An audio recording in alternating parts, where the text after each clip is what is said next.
పెద్దపల్లి జిల్లా కలెక్టర్ కోయ శ్రీహర్ష పెళ్లి పెద్దగా మారి మానస అని ఒక అనాథ యువతి వివాహాన్ని అంగరంగ వైభవంగా నిర్వహించారు. కలెక్టరేట్ ఆవరణలోని వెంకటేశ్వర స్వామి ఆలయంలో ఈ శుభకార్యాన్ని ఇవాళ జరిపారు. 7 ఏళ్ల వయసులో రామగుండం రైల్వే స్టేషన్ సమీపంలోని తబితా అనాథాశ్రమంలో చేరిన మానసకు పెళ్లిడు రాగానే ఆశ్రమ నిర్వాహకులే సంబంధం చూశారు. జనగామ జిల్లా రఘునాథపల్లికి చెందిన రాజేష్ కిచ్చి వివాహం జరిపించి కొత్త జీవితాన్ని ప్రసాదించారు. అబ్బాయి వాళ్ళ అమ్మ నాన్న అబ్బాయి వాళ్ళ అమ్మ నాన్న ఇద్దరు అడిగిపోమని చెప్పి చెప్పండి.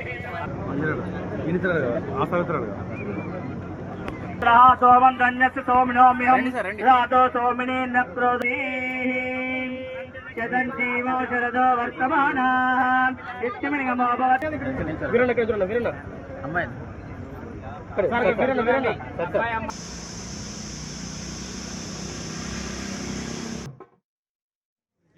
అధికారి వేణుగోపాల్ గారి ఆధ్వర్యంలో మరి కలెక్టర్ గారి ప్రోద్బలంతో ఇవాళ ఒక అనాథ అమ్మాయి 16 సంవత్సరాల నుంచి మరి అమ్మాయి ఇక్కడే పెరగడం వీళ్ళ మధ్య మరి వాళ్ళే ఇవాళ పెళ్లి పెద్ద అందరూ కలెక్టర్ గారితో సహా అందరూ పెళ్లి పెద్ద ఇవాళ మరి కార్యక్రమాన్ని చేయడం చాలా సంతోషం.